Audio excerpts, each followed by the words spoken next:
Assalamualaikum warahmatullahi wabarakatuh. Halo teman-teman semuanya, perkenalkan saya Muhammad Haidar Faras Al-Barmadani. Pada hari ini saya akan mempresentasikan sebuah tugas final project kami di mata kuliah Komunikasi Data dengan judul yaitu perancangan sistem monitoring banjir real time berbasis IoT untuk mendukung smart environment. Nah, kelompok kami itu beranggotakan Huda Menarov, Marcelina Maboro, Tino Vandasatria, Tama, Rahmat Ramdhani, dan saya sendiri Muhammad Haidar Faras Al-Barmadani. Nah, langsung saja. Terfikirnya kami mau membuat sebuah monitoring banjir real time ini karena banjir adalah bencana yang paling dominan terjadi di Indonesia.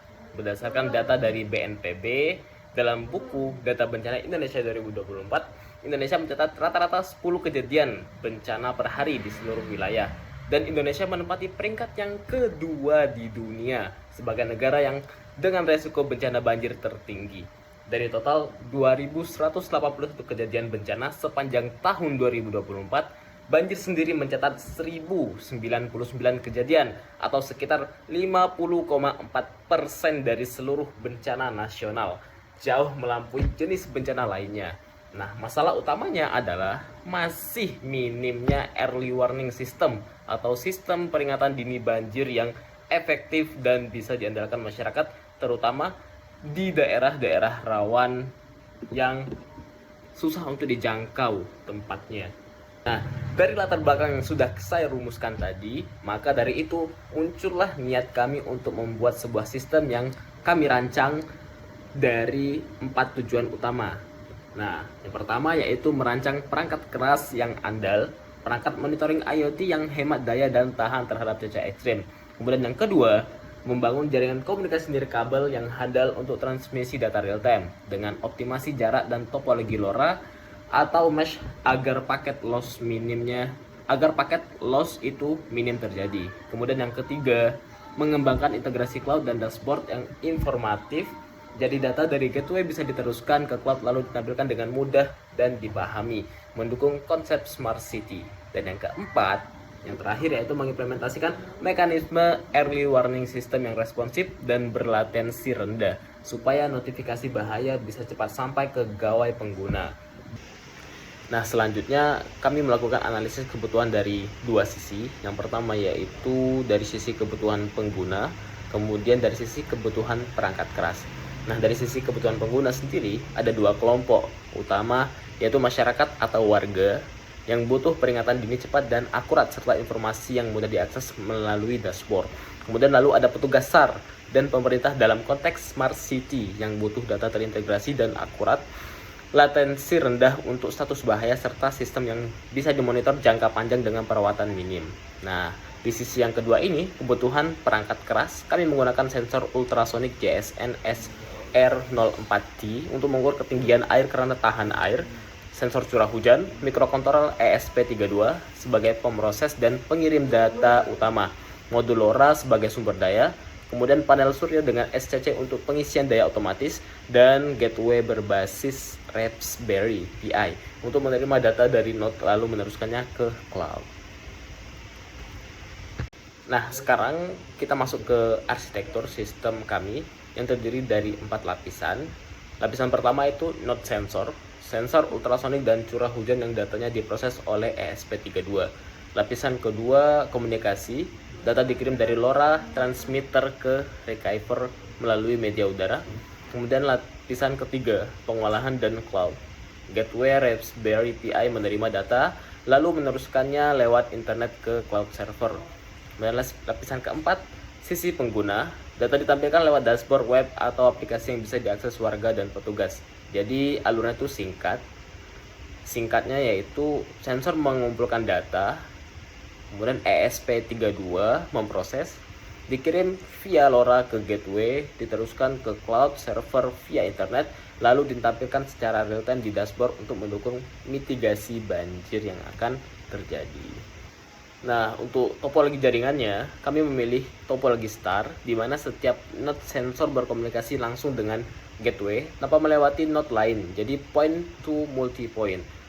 Nah, ada 3 alasan nih kenapa kami memilih topologi ini.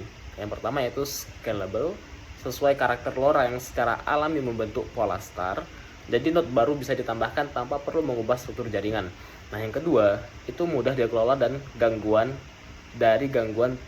terisolasi. Nah, semua data terkumpul di satu gateway. Jadi kalau ada satu node rusak, itu tidak mempengaruhi node lainnya.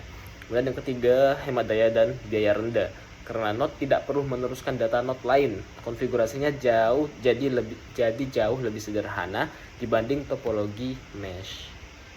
Nah, berikutnya bagaimana aliran data dan format pengirimannya.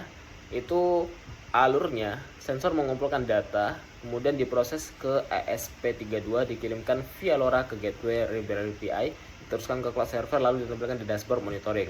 Nah, untuk format datanya yaitu kami menggunakan JSON karena ringan, mudah dibaca, diproses compatible dengan REST API dan layanan cloud, serta mengoptimalkan komunikasi LoRa yang di bandwidth-nya terbatas. Field yang dikirim ada 5, node ID sebagai identitas node sensor, kemudian tinggi air dalam satuan cm dari hasil pembacaan ultrasonik, curah hujan dalam satuan mm, status yang terbagi menjadi aman, siaga, atau bahaya, dan timestamp sebagai waktu pengiriman data dengan format tahun, bulan, tanggal, jam, menit, dan detik. Nah, untuk protokol komunikasinya gimana? Kami membagi jadi 2 tahap di sini. Tahap pertama yaitu node ke gateway menggunakan LoRa karena konsumsi dayanya rendah, jangkauannya jauh, cocok untuk daerah rawan banjir atau pelosok, dan tidak membutuhkan internet di sisi sensor. Total data yang dikirim per paket, termasuk leader LoRa, sekitar 60 bit, kemudian terdiri dari node ID 8 bit, tinggi air 4 bit, curah hujan 4 bit, status 8 bit, dan timestamp-nya 20 bit. Nah, jadi kemudian tahap kedua itu ada gateway ke cloud menggunakan HTTP dan HTTPS. Raspberry Pi mengirim data ke Firebase atau ThinkSpeak lewat REST API melalui jaringan internet setiap 30 detik sekali. Kalau kita hitung estimasi bandwidth-nya itu sekitar 120 bit per menit. Nah, sekitar 7 kilobit per jam dan sekitar 168 kilobit per hari untuk operasi selama 24 jam ya. Jadi cukup ringan dan efisien untuk sistem monitoring jangka panjang. Nah, kami juga memikirkan sisi keamanan data dan potensi gangguan di lapangan. Untuk keamanan data, di sini kami menerapkan 4 hal. Yang pertama yaitu jarak node ke gateway yang jauh atau packet loss diatasi dengan posisi gateway yang strategis dan antena bagian tinggi, bergain tinggi. Kemudian penghalang seperti gunung, pohon, atau cuaca ekstrim itu diatasi dengan enclosure, tahan cuaca dan penempatan di posisi lebih terbuka. Dan internet gateway terputus diatasi dengan buffer data lokal yang dikirim ulang saat koneksi pulih. Nah, kemudian yang terakhir itu catu daya padam atau baterai habis diatasi dengan panel surya, baterai cadangan, dan UPS. Nah, jadi kesimpulan dan rencana pengembangan ini sebagai penutup dapat kami simpulkan bahwa sistem monitoring banjir real time berbasis IoT ini mengintegrasikan sensor ESP32, LoRa, Raspberry API, dan cloud dashboard untuk mendukung konsep smart environment. Nah, kelebihan sistem kami ini pemantauan real time dengan informasi yang cepat diperoleh, dashboard yang bisa diakses via web maupun mobile, jangkauan LoRa yang jauh namun tetap hemat daya, arsitektur modular yang mudah ditambah node barunya, serta data historis yang tersimpan di cloud. Kemudian untuk rencana pengembangan ke depannya itu kami berencanakan akan melakukan implementasi prototype dan uji lapangan langsung, menambah titik node sensor di lokasi lain, kemudian menambahkan notifikasi otomatis lewat WhatsApp, Telegram, atau SMS, menambahkan sensor lain seperti debit air, kemudian arus dan suhu. Nah, kemudian kami mengembangkan prediksi banjir berbasis machine learning atau AI, serta memperkuat enkripsi dan autentikasi keamanan sistem. Demikian presentasi dari kami, kelompok 5. Terima kasih atas perhatiannya, semoga bermanfaat. Saya tutup. Wassalamualaikum warahmatullahi wabarakatuh.